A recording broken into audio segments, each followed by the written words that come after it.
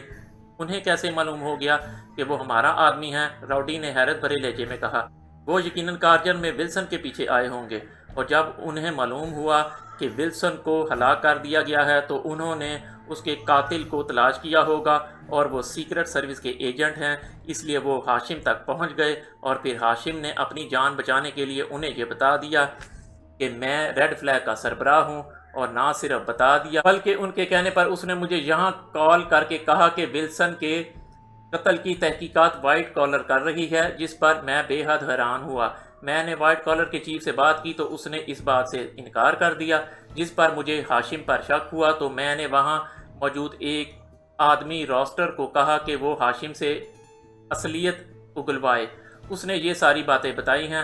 ہاشم پوچھ گچھ کے دوران ہلاک ہو گیا، اور اب راسٹر کو میں نے ہاشم کی جگہ دے دی ہے۔ لارڈ ڈیزمنڈ نے کہا، یس باس، تو اب عمران اور اس کے ساتھی یقیناً یہاں دارالحکومت آئیں گے۔ راؤڈی نے کہا، ہاں، اس لیے میں نے فیصلہ کیا ہے کہ میں طویل عرصے کے لیے ایکریمیا چلا جاؤں۔ یہ لوگ یہاں خود ہی ٹکریں مار مار کر واپس چلے جائیں گے، کیونکہ یہاں تو بہرحال ریڈ فلیگ کا ہیڈ کوارٹر نہیں ہے۔ لارڈ ڈیزمنڈ نے کہا، باس آپ کیوں جا رہے ہیں؟ وہ آپ کے خلاف کیا ثابت کر سکتے ہیں؟ آپ کی جو حیثیت یہاں حکومت اور معاشرے میں ہے، آپ پر تو جو انگلی اٹھائے گا اسے حکومت اور عوام فوراً ریجیکٹ کر دیں گے۔ راؤڈی نے کہا، یہ لوگ کہیں مجھے ہلاک نہ کر دیں، اس لیے میں ان کے سامنے نہیں آنا چاہتا، ورنہ تو مجھے معلوم ہے کہ وہ میرے خلاف کچھ بھی ثابت نہیں کر سکتے۔ لارڈ ڈیزمنڈ نے کہا، تو پھر آپ جانے سے پہلے ان کے خاتمے کا مشن ہمیں دے جائیں، اب تو ان کے خلاف کام کیا جا سکتا ہے۔ راؤڈی نے کہا، ہاں، میری طرف سے تمہیں مکمل اجازت ہے، میں البتہ ایکریمیا پہنچ کر تم سے رابطہ کروں گا۔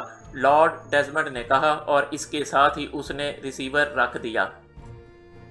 عمران اپنے ساتھیوں سمیت دارالحکومت کی ایک کالونی کی کوٹھی میں موجود تھا۔ وہ اس وقت ایکریمی میک اپ میں تھے، لیکن یہ میک اپ وہ نہیں تھا جو انہوں نے کارجر میں کیا تھا۔ وہ میک اپ انہوں نے کارجر میں ہی تبدیل کر دیا تھا، کیونکہ عمران کو خطرہ تھا کہ ہاشم کہیں انتقامی کارروائی نہ کرے، لیکن اس نے اسے اس لیے زندہ چھوڑ دیا تھا کہ اس کی ہلاکت سے ریڈ فلیگ کے بڑے چونک پڑیں گے۔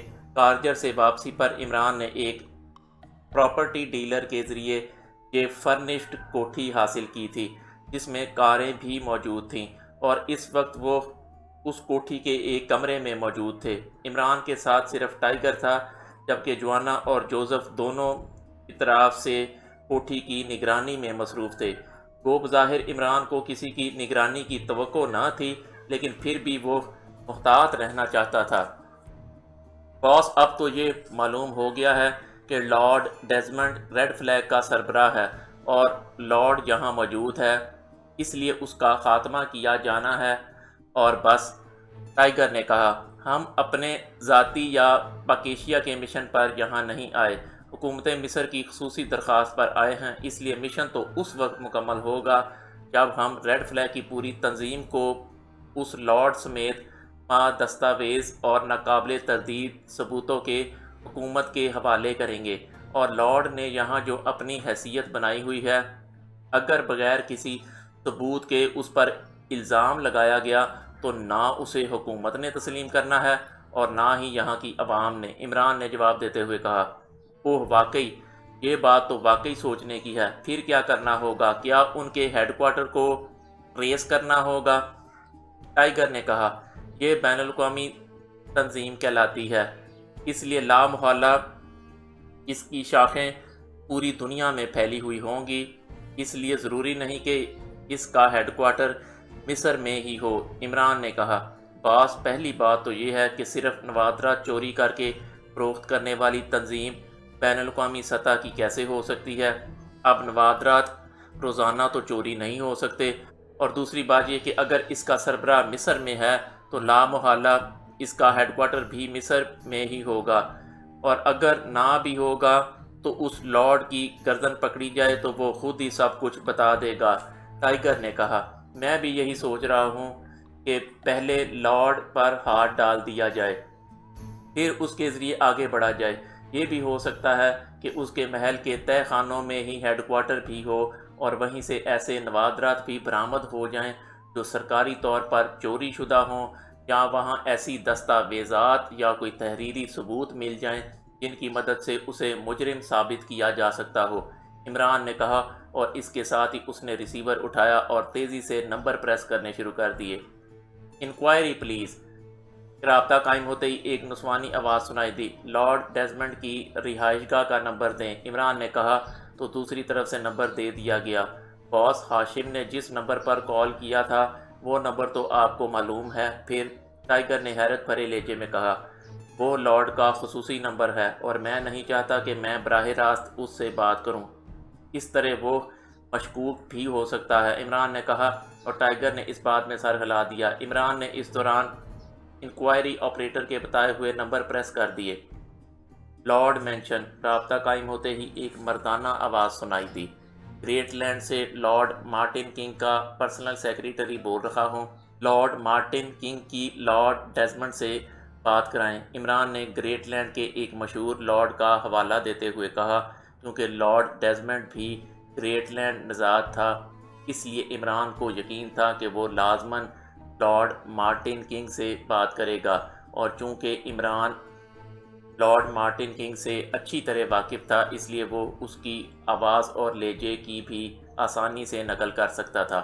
اوہ ویری سوری جناب، لارڈ صاحب آج صبح ہی طویل دورے پر ایکریمیا گئے ہیں اور ان کی واپسی کا کوئی پتہ نہیں، دوسری طرف سے کہا گیا تو عمران بے اختیار چونک پڑا۔ وہاں ایکریمیا میں ان کا پتہ اور فون نمبر بتائیے، عمران نے پوچھا۔ وہ بتا کر نہیں گئے، دوسری طرف سے کہا گیا۔ کیا مطلب؟ یہ کیسے ہو سکتا ہے کہ لارڈ صاحب کا آپ کو وہاں کا فون نمبر اور پتہ معلوم نہ ہو؟ عمران نے لہجے میں حیرت پیدا کرتے ہوئے کہا۔ اس بار وہ بتا کر نہیں گئے اور ان کی روانگی بھی اچانک ہوئی ہے، دوسری طرف سے کہا گیا۔ اوکے شکریہ، عمران نے کہا، اور پھر کریڈل دبا کر اس نے ٹون آنے پر ایک بار پھر انکوائری کے نمبر پریس کر دیے۔ Enquiry please. رابطہ قائم ہوتے ہی انکوائری آپریٹر کی آواز سنائی دی، ایئرپورٹ مینیجر ٹریفک کا نمبر چاہیے، عمران نے کہا، تو دوسری طرف سے نمبر بتا دیا گیا۔ عمران نے کریڈل دبایا اور ٹون آنے پر اس نے انکوائری آپریٹر کے بتائے ہوئے نمبر پریس کر دیے۔ PA2 manager traffic. دوسری طرف سے ایک نسوانی آواز سنائی دی، مینیجر صاحب سے بات کرائیں، میں سیکرٹ ایجنسی کا اسسٹنٹ ڈائریکٹر حسن آبدی بول رہا ہوں، عمران نے مصری زبان اور لہجے میں کہا۔ یس سر، دوسری طرف سے کہا گیا۔ ہیلو، مینیجر ٹریفک بول رہا ہوں۔ چند لمحوں بعد ایک مردانہ آواز سنائی دی، لہجہ بابرکت تھا، میں اسسٹنٹ ڈائریکٹر سیکرٹ ایجنسی حسن آبدی بول رہا ہوں، عمران نے ایک بار پھر اپنا تعارف کراتے ہوئے کہا۔ یس سر، حکم فرمائیں، دوسری طرف سے کہا گیا۔ لارڈ ڈیزمنڈ آج صبح ایکریمیا گئے ہیں، مجھے ان کی روانگی کی تفصیلات چاہیے، عمران نے کہا۔ ایک منٹ ہولڈ کریں سر، میں کمپیوٹر سیکشن سے معلوم کرتا ہوں، دوسری طرف سے کہا گیا۔ ہیلو سر، کچھ دیر بعد مینیجر کی آواز دوبارہ سنائی دی۔ یس، عمران نے کہا، سر وہ اپنے ذاتی جیٹ طیارے سے ایکریمیا گئے ہیں، وہ صبح 6 بجے روانہ ہوئے ہیں اور وہاں پہنچ بھی چکے ہیں، ان کے ساتھ ان کے 2 محافظ تھے اور بس، مینیجر نے کہا۔ اوکے ٹھیک ہے، عمران نے کہا اور ریسیور رکھ دیا۔ اس کا مطلب ہے کہ وہ بھاگ نکلا باس، ٹائیگر نے کہا۔ ہاں، اور اس بات سے پتہ چلتا ہے کہ اسے ہاشم کی طرف سے کوئی اطلاع ملی ہے، عمران نے کہا، اور اس کے ساتھ ہی اس نے ریسیور اٹھا کر ایک بار پھر انکوائری کے نمبر ڈائل کیے اور انکوائری آپریٹر سے کارجر کا رابطہ نمبر پوچھا، اور پھر اس نے کارجر انکوائری آپریٹر سے سولرز کلب کا نمبر معلوم کر کے سولرز کلب فون کر دیا۔ Solars club. رابطہ قائم ہوتے ہی ایک مردانہ آواز سنائی دی، ہاشم سے بات کراؤ، میں وائٹ کالر کا مارٹن بول رہا ہوں، عمران نے ایکریمی لہجے میں کہا۔ باس ہاشم ہلاک ہو چکے ہیں، انہیں اغوا کیا گیا تھا، پھر ان کی لاش سڑک پر پڑی ہوئی ملی ہے، اور اب سولرز کلب کے مینیجر راسٹر ہیں، دوسری طرف سے کہا گیا۔ اوہ اچھا، عمران نے کہا اور ریسیور رکھ دیا۔ اس کا مطلب ہے کہ اطلاع ہاشم نے نہیں دی، کوئی اور چکر چلا ہے۔ ہاشم مشکوک ہو گیا، جس پر اسے اغوا کیا گیا اور پھر اس سے پوچھ گچھ کی گئی۔ اس طرح لارڈ کو بھی معلوم ہو گیا کہ ہاشم نے اس کا نام بتایا ہے، جس پر وہ گھبرا کر نکل بھاگا۔ عمران نے کہا، تو اب اس کے پیچھے ایکریمیا جانا ہوگا؟ ٹائیگر نے کہا، نہیں، پہلے ہم اس کی رہائش گاہ کی تلاشی لیں گے۔